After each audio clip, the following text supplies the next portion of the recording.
14절 25절 말씀입니다. 로마서 7장 14절 25절 말씀. 우리 한 절씩 교독하겠습니다. 우리가 율법은 신령한 줄 알거니와 나는 육신에 속하여 죄 아래 팔렸도다. 내가 행하는 것을 내가 알지 못하노니 곧 내가 원하는 것은 행하지 아니하고 도리어 미워하는 것을 행함이라. 만일 내가 원하지 아니하는 것을 행하면 내가 이로써 율법이 선한 것을 시인하노니 이제는 그것을 행하는 자가 내가 아니요 내 속에 거하는 죄니라. 내 속 곧 내 육신에 선한 것이 거하지 아니하는 줄을 아노니 원함은 내게 있으나 선을 행하는 것은 없노라.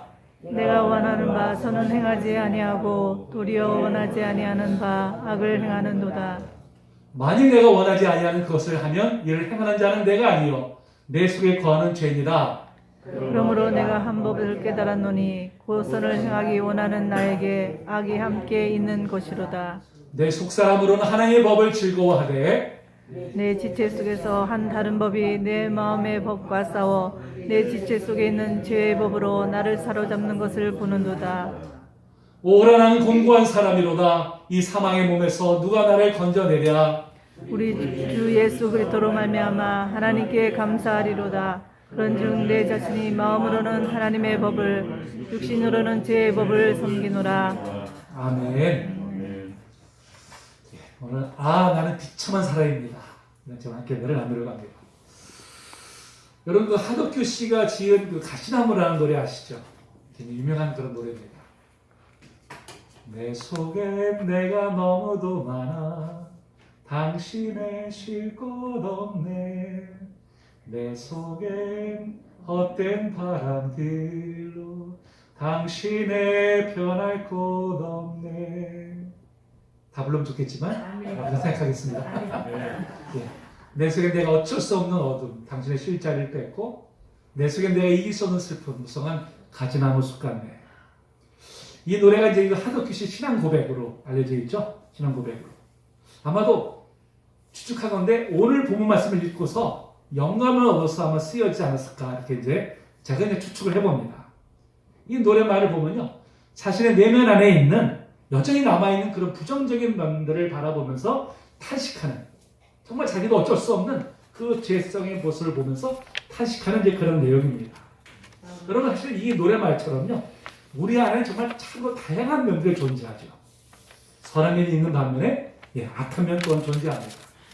좋은 이미지를 갖고 있던 그런 사람들이 전혀 정반대의 모습을 또 보일 때도 있잖아요. 지금.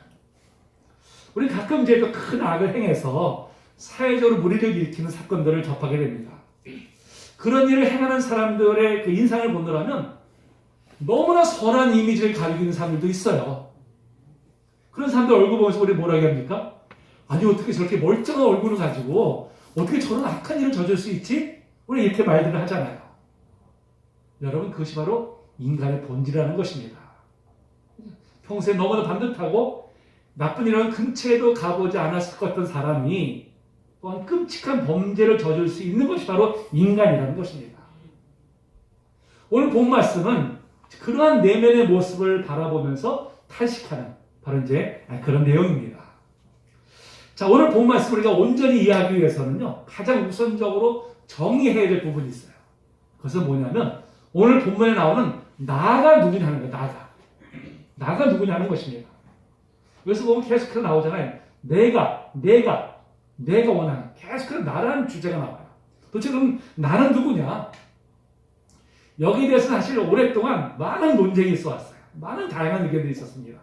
근데 크게 이제 세 가지로 나눠져요. 세 가지로. 첫째는 뭐냐면 여기서 나는 거듭나기 전에, 그러니까 불신자의 모습이다, 이렇게 보는 견해입니다. 두 번째는 뭐냐? 거듭난 후 신자의 모습으로 보는 견해.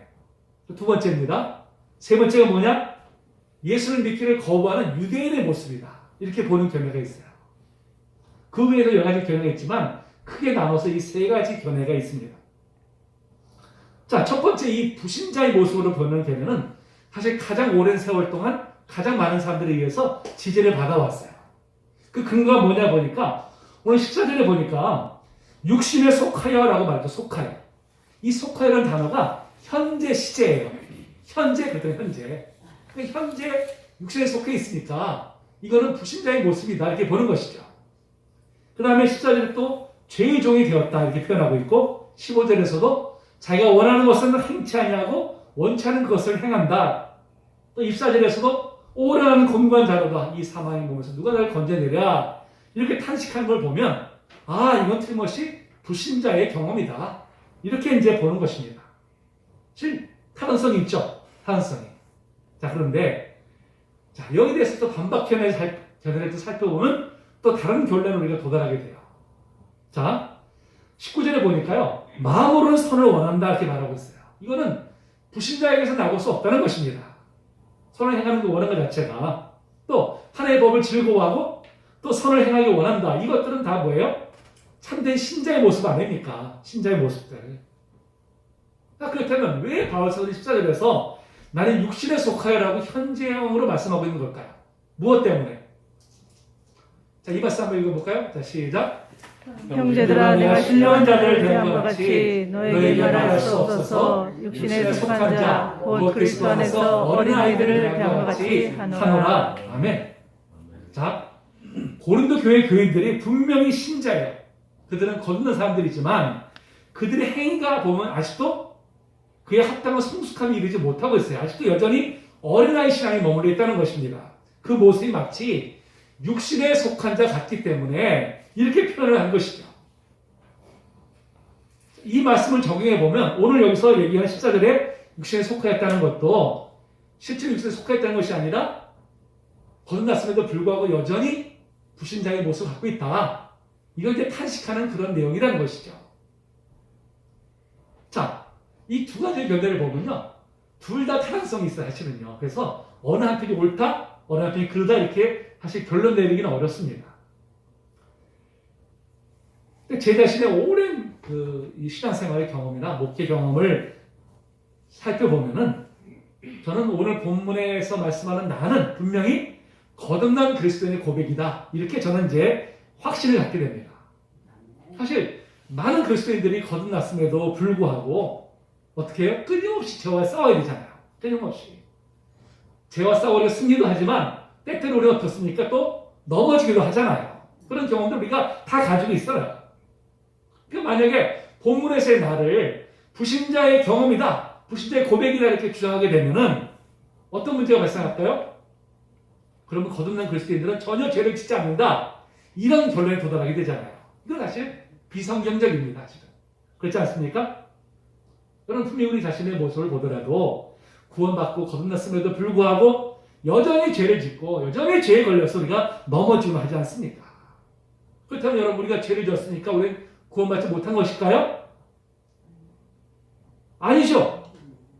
우리가 죄를 짓긴 하지만 그럼에도 불구하고 예수 그리스도의 구속의 은혜를 말미암아 우리는 구원받은 사람들인 줄로 우리 분명히 믿습니다. 아멘.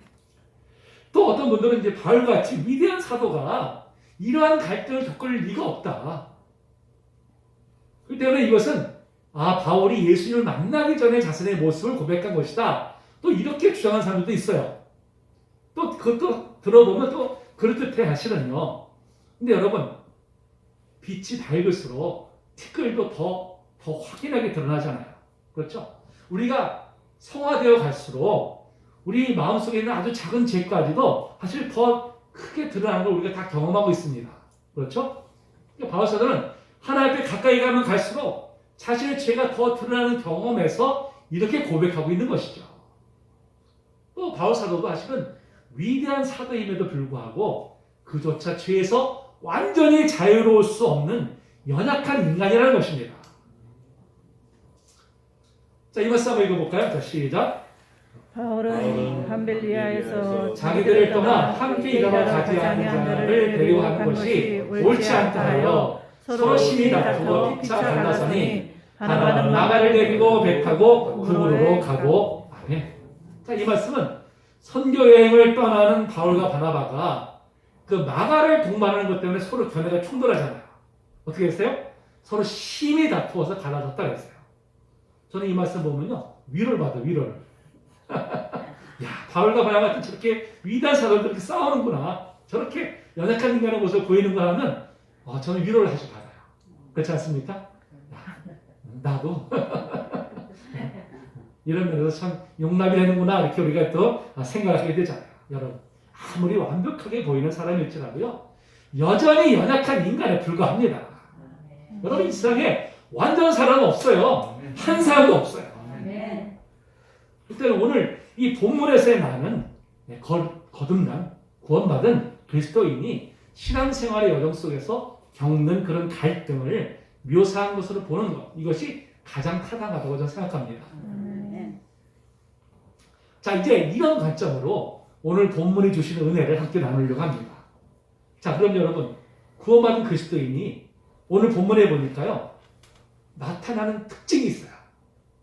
세 가지가 있습니다. 세 가지. 첫째가 뭘까요?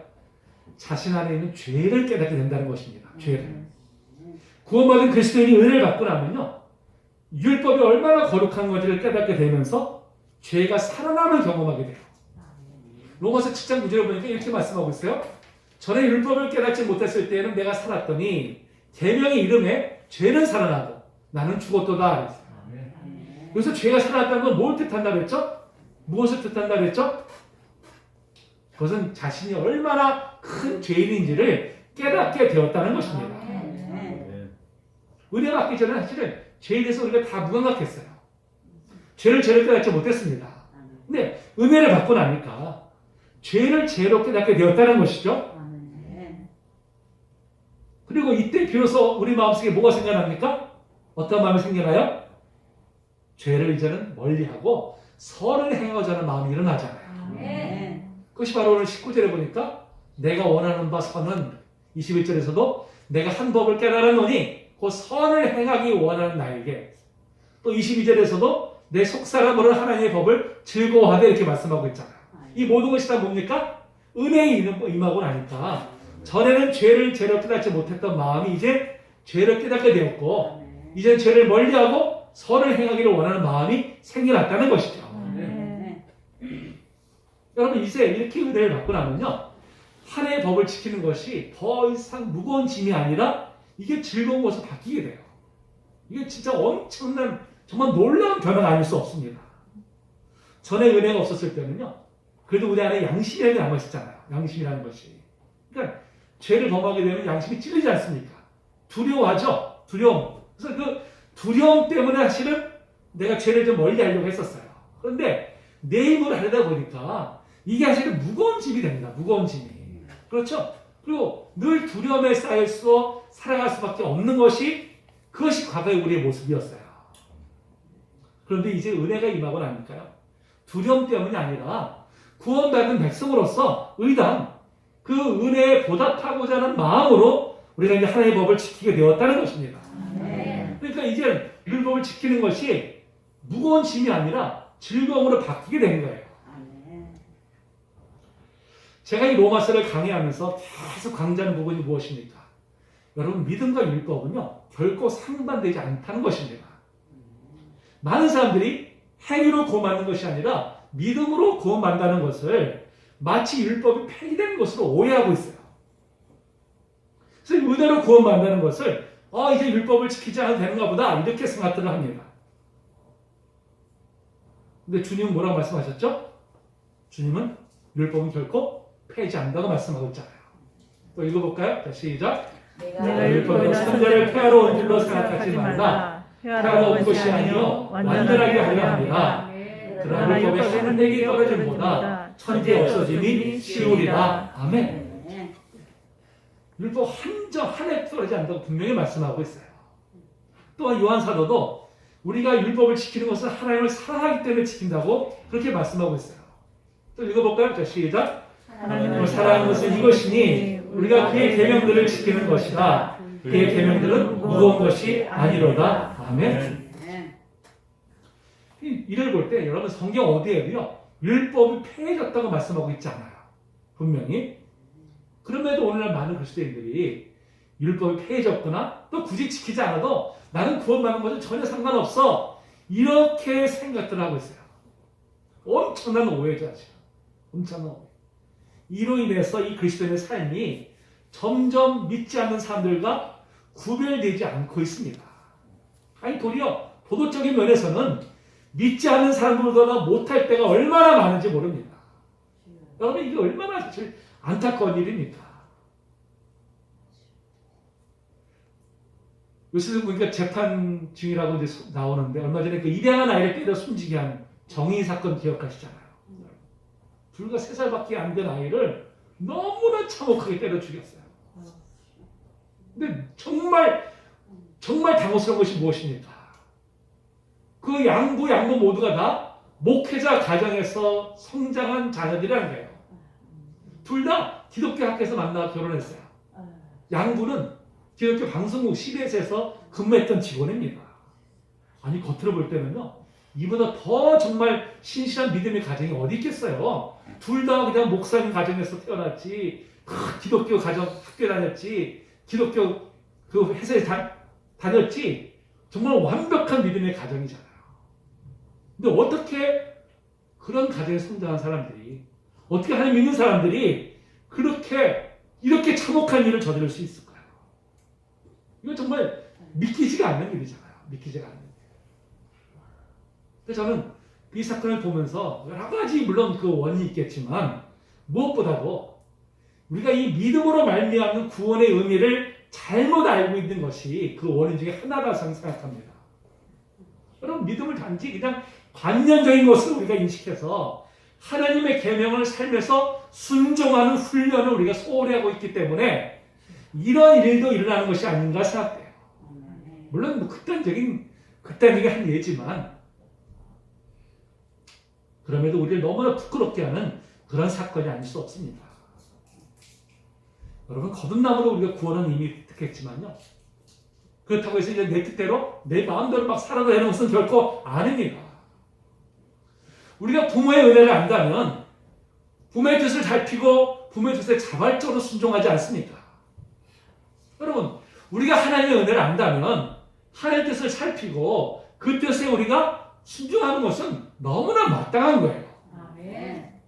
하나님을 사랑한다고 하면서 하나님의 뜻에 불순종한다면 여러분 그게 하나님을 사랑하는 걸까요? 아니잖아요. 요한에서 오늘 선생 뭐라고 말씀합니까? 하나님을 사랑하는 것은 이것이니 우리가 그의 계명들을 지키는 것이라고 했잖아요. 우리가 하나님을 사랑하는 것이 무엇으로 나타납니까? 하나님의 계명을 순종하는 것으로 나타나는 거예요. 증명이 되는 것입니다. 우리가 하나님의 그 무조건의 은혜로 구원을 받았다면 그 은혜를 말미암아 우리가 주님을 사랑하는 마음으로 자발적으로 기쁨으로 하나님의 말씀에 순종하는 것. 이것이 너무나 당연한 것입니다. 이것이 바로 거듭남으로 구원받은 그리스도인의 참된 모습인 줄로 믿습니다. 우리 성도님들은 구원받기 위해서 율법을 지키십니까? 구원받았으니까 지키십니까? 구원받았으니까 지키시죠? 네. 구원받았기 때문에 그 은혜 보답하기 위해서 자발적으로 하나님의 은혜를 그 율법을 지키려고 한다면 우리 성도님 모두가 다 참된 구원받은 그리스도인 줄로 분명히 믿습니다. 자, 두 번째 특징이 또 있어요. 두 번째 특징이 뭐냐? 그 내면에 새로운 갈등이 일어난다는 거예요. 갈등. 거듭나고 나면 예전에 그 예수 그리스도를 영접하기 전에는 경험하지 못했던 갈등이 우리 안에서 일어나게 됩니다. 그 내면에 이제 두 마음이 계속 싸워요. 계속해서. 이것도 이제 두 가지 양상이 있는데요. 먼저는 뭐냐? 원하는 것과 원치 않는 것과의 싸움입니다. 자, 15절 보니까 내가 행하는 것을 내가 알지 못하노니 곧 내가 원하는 것을 행하지 아니하고 도리어 미워하는 것을 행함이라 했어요.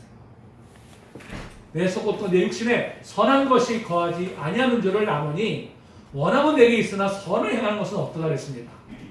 또 내가 원하는 것 선을 행하지 아니하고 도리어 원하지 아니하는 바 악을 행한다 그랬어요. 자, 이 말씀이 다 뭡니까? 모든 말씀이 자, 거듭나고 나면 이제 그 마음에 선을 행하고자 하는 마음이 일어나게 돼요. 전에 없었던 모습이죠.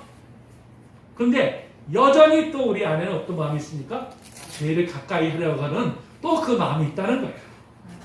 이로 인해서 이 두 마음이 계속 어떻게 됩니까? 서로 싸우고 있어요. 그게 우리 마음에서 지금 일어나는 갈등입니다. 또 하나의 갈등이 있어요. 바로 새 사람과 옛 사람이 또 서로 갈등을 일으킵니다. 오늘 14절에 뭐라고 말씀하고 있습니까? 10절짜리 참. 자, 시작 읽어볼까요? 시작. 이제는 그것을 행하는 자가 내가 아니요 내 속에 거하는 죄니라. 아멘. 자, 여기서 이 내 속은요. 내 속은 바로 여전히 죄성 가지고 있는 우리의 몸, 제 연약한 우리 육체를 이제 가리키는 것입니다. 또 18절도 보면 육신이라는 표현하고 있고요. 23절에 보면 지체라는 단어를 표현하고 있고, 또 24절에도 사망의 몸이라는 그 단어를 표현하고 있는 것이 다 동일한 의미예요. 동일한 의미. 그러니까 우리의 몸은 죄에 대해서 여전히 어떻게 해요? 연약합니다. 여전히 우리 안에 부패성이 남아있어요. 거듭났음에도 불구하고 여전히 이것이 남아있다는 것입니다. 그래서 오늘 25절 하반절 보니까 이렇게 고백하고 있어요. 그런즉 내 자신이 마음으로는 하나님의 법을, 육신으로는 죄의 법을 섬기노라. 그래서 마음은 뭡니까? 거듭난 새 사람을 말해요. 새 사람을. 육신은 옛 사람을 말하죠. 그러니까 여전히 거듭났지만 우리 안에는 바로 거듭난 새 사람과 여전히 옛 사람이 공존하고 있어서 이 둘이 계속해서 갈등을. 거듭나서 이제는 새 사람이 되었지만 아직 우리가 육신을 입고 있기 때문에요. 여전히 죄성이 우리 안에 남아있다는 것이죠. 여기서 우리가 이 땅을 벗어나는 그때까지는 완전히 벗어날 수는 없어요. 누구든지. 그래서 이 세상에 살아가는 동안에 평생 우리가 어떻게 합니까? 이 갈등을 겪으면서 살아갈 수밖에 없는 것이 그게 바로 우리의 실존이라는 것이죠. 그것이. 자, 이런 갈등을 갈라디아서 5장 17절에서 이렇게 표현하고 있어요. 한번 읽어볼까요? 시작. 제 소욕은 성령을 거스르고 성령은 육체를 거스르니 이 둘이 서로 대적함으로 너희가 원하는 것을 하지 못하게 하려 함이니라. 아멘. 이게 내 속에서 둘이 막 갈등을 해요. 서로 나를 끌어가려고 해요. 성령의 소욕은 나를 선한 길로 이끌어가려고 하고, 여전히 내 안에 남아있는 옛사람은 나를 죄감으로 끌어가려고 합니다. 이 두 가지가 계속해서 내 마음에서 싸우고 있어요. 어떤 데는 너무 괴로워하시고 그 갈등 때문에. 근데 여러분, 갈등이 있다는 것 자체가 뭘 말할까요? 뭐 증명합니까? 우리가 거듭났다는 거예요. 우리가 구원받았다는 것입니다. 네. 여러분, 우리가 거듭나지 않았다면요, 죄로 27초도 하지 못했을 것이고 이런 갈등 자체도 없었을 거 아닙니까? 근데 바로 이런 갈등이 있다는 것 자체가 뭐예요? 우리가 구원받은 증거입니다. 그래서 그 갈등이 있다고 해서 우리가 물론 괴롭긴 하지만 한편으로는 기쁨이에요. 그것이. 아, 내가 구원받았구나. 확실한 것이죠. 이것이. 자, 또 이 구원받은 그리스도인의 특징 세 번째는 뭐냐? 죄에 대한 갈등이 있다는 것이죠. 죄에 대한 갈등. 자, 거듭난 그리스도인들이 누구나 번번이 악한 죄에게 넘어지는 갈등을 겪게 되죠. 오늘 23절 다시 한번 읽어볼까요? 시작. 내 지체 속에서 하는 다른 법이 내 마음의 법과 싸워 내 지체 속에 있는 죄의 법으로 나를 사로잡는 것을 보는도다. 내 지체 속에 있는 한 다른 법, 내 마음의 법이 서로 어때요? 서로 갈등합니다. 서로 싸워요. 그래서 내 마음의 법은 뭡니까? 바로 이제는 거듭난 그리스도인으로서 율법을 즐거워하고 또 지키고자 하는 그런 마음을 말하는 것이죠. 근데 또 내 지체 속에 있는 한 다른 법이 또 있어요.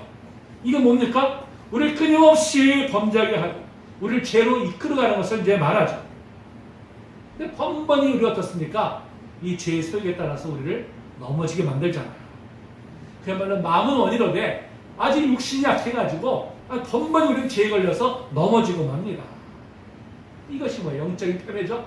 죄 앞에 우리가 무릎을 꿇는 것입니다. 사실 이럴 때마다 자기 자신의 구원에 대해서 우리가 회의감이 들어요. 회의감이. 야, 내가 이게 하나님의 자녀요? 내가 거듭난 그리스도인이라고 하는데 내가 이 죄에 대해서 이렇게 무기력한가? 아, 그럼 내가 정말 구원받은 거 맞는가? 구원의 확신이 흔들리는 것이죠. 사실 이런 갈등 겪으면서 우리가 얼마나 괴롭습니까? 얼마나 우리가 고통스러워요. 이 괴로움이 14절의 탄식이 되어서 나오죠. 우리가 율법은 신령한 줄 알거니와 나는 육신에 속하여 죄 아래에 팔렸도다 했어요. 율법이 신령하고 거룩하기 때문에 지켜야 된다는 것을 깨닫기는 했지만 여전히 죄에 대해서 넘어지는 자기 자신을 보면서 바울 사도는 자신이 가르쳐 심지어 뭐라고 표현합니까? 내가 죄 아래에 팔렸다고 단식하고 있어요. 죄 아래에 팔렸다. 근데 여러분, 앞에서 바울 사도는 분명히 거듭난 사람은 죄의 종이 될 수 없다고 말씀하고 있어요. 근데 여기서는 또 죄 아래 팔렸다고 말씀하고 있습니다. 서로 모순된 거 아닌가요? 앞뒤가 맞지 않는 거 아닙니까? 근데 여러분, 이거는 실제로 내가 죄에 팔려갔다는 그런 말이 아니라 그렇게 보일 정도로 너무나 무기력한 자신의 모습을 자기감으로 그렇게 표현한 거예요. 그렇게. 내가 죄 아래 팔렸다고 느낄 정도로 내가 이렇게 무기력하구나, 이렇게 탄식을 하고 있는 것이죠. 내가 정말 구원받은 거 맞나? 내가 구원받다고 하면서 어찌 이렇게 내가 죄에 대해서 덤벙이 넘어진단 말인가? 이러한 탄식에서, 이러한 안타까움에서 나오는 탄식의 고백인 것입니다. 이 탄식이 절정이 이른 것이 뭐예요? 절정이 이른 것이 이 4절의 고백이죠. 오라 나는 곤고한 사람이로다. 이 사망의 몸에서 누가 나를 건져내랴. 이 말씀을 세 번의 성경에서 이렇게 번역하고 있어요. 아, 나는 비참한 사람입니다. 누가 이 죽음의 몸에서 나를 건져주겠습니까? 오늘 설교 제목이 뭐예요? 아, 나는 비참한 사람입니다. 나는 곤고한 사람입니다라는 말씀을 제목을 하려다가 곤고하다는 것이 잘 보다도 비참하다는 게 더 실감 있는 것 같아서 제목을 그렇게 정했어요. 여러분, 우리 정말 비참한 사람이잖아요.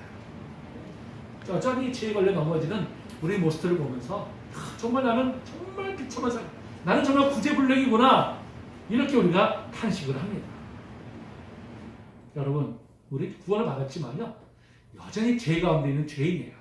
죄 가운데 죄인. 다만 하나님의 은혜로 예수 그리스도를 믿음으로 우리는 구원받은 사람입니다.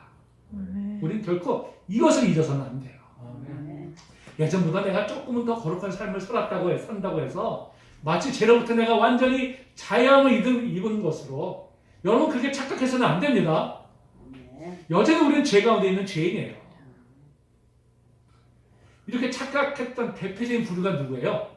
바리새인들입니다. 바리새인들. 그들은 스스로를 의롭다 하면서 다른 사람들을 정죄하는 일을 서슴지 않았던 그런 부류였잖아요. 그러니까 유명한 바리새인과 세리의 비유가 있지 않습니까? 바리새인과 세리 각각 기도하러 성전에 올라가죠. 자, 바리새인이 어떻게 기도합니까? 읽어볼까요? 시작. 하나님이여, 다시 한번 시작. 하나님이여, 나는 다른 사람들 곧 수색, 불의, 간음을 하는 자들과 같지 아니하고 이 세리와도 같지 아니함을 감사하나이다. 나는 일에 2번씩 금식하고 또 소득의 11조를 드리나이다. 네, 이게 하나님께 기도하는 겁니까? 아니죠. 자신의 의를 자랑하고 있잖아요. 그리고 다른 사람 또 세리를 정죄하는 모습입니다. 반면에 세리는 어떻게 기도했을까요? 세리는.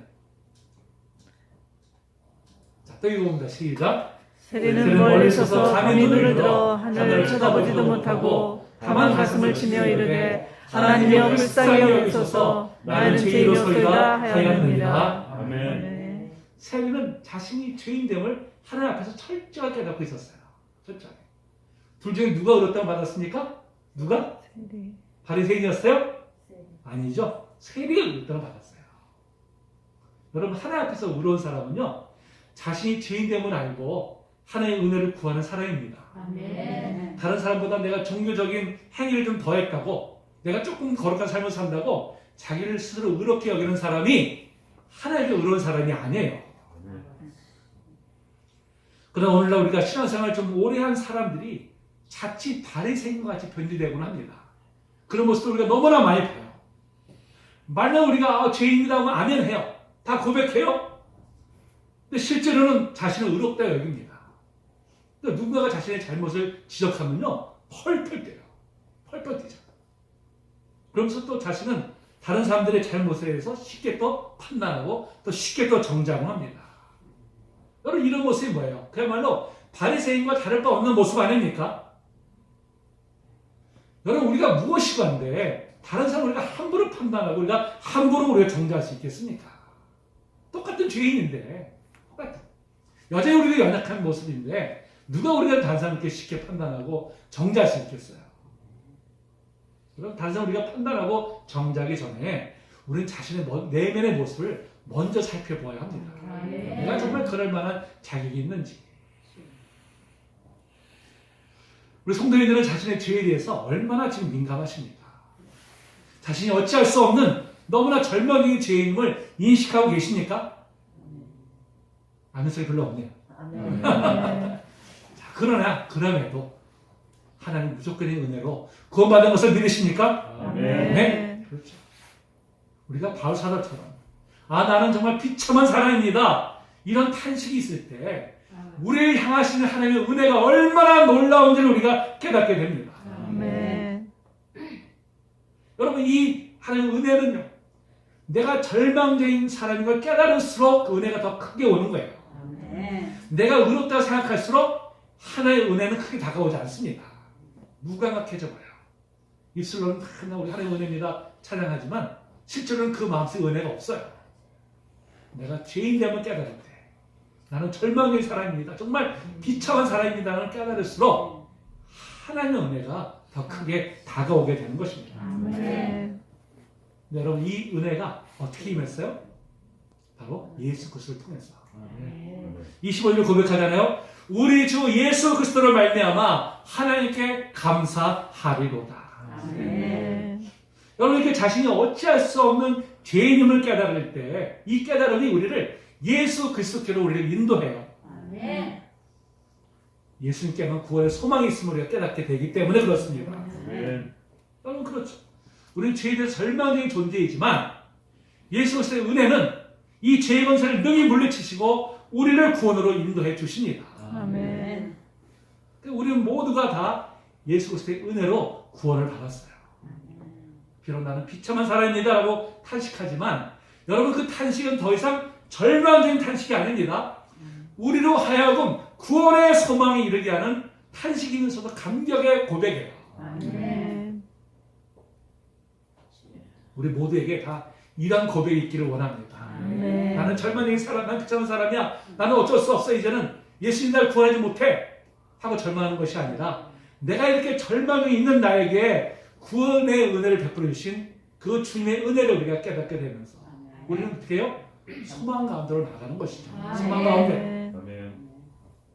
여러분, 그런 면에서 보면요, 여전히 우리는 죄에 걸려서 넘어지지만 연약한 존재들이지만 그럼에도 변함없는 사랑으로 우리를 감싸주시는 주님의 은혜가 얼마나 놀라운지 모릅니다. 여러분, 그래서 우리가 행복한 사람이에요. 그래서 뭐 세상에 뭐 많은 것을 가져서 행복한 것이 아니라 세상에 어떤 것도 바꿀 수 없는 이 놀라운 은혜를 우리가 받고 있기 때문에 그래서 우리가 행복한 사람들인 줄로 분명히 믿습니다. 아멘. 나 같은 죄인을 고려주신 하나님의 은혜 정말 감사함으로 더욱더 죄를 멀리하기를 힘써 더욱더 거룩한 삶을 살아가기 힘쓰시는 우리 모든 성도들 되시기를 주님의 이름으로 축복합니다. 아멘. 우리 찬양하십시오.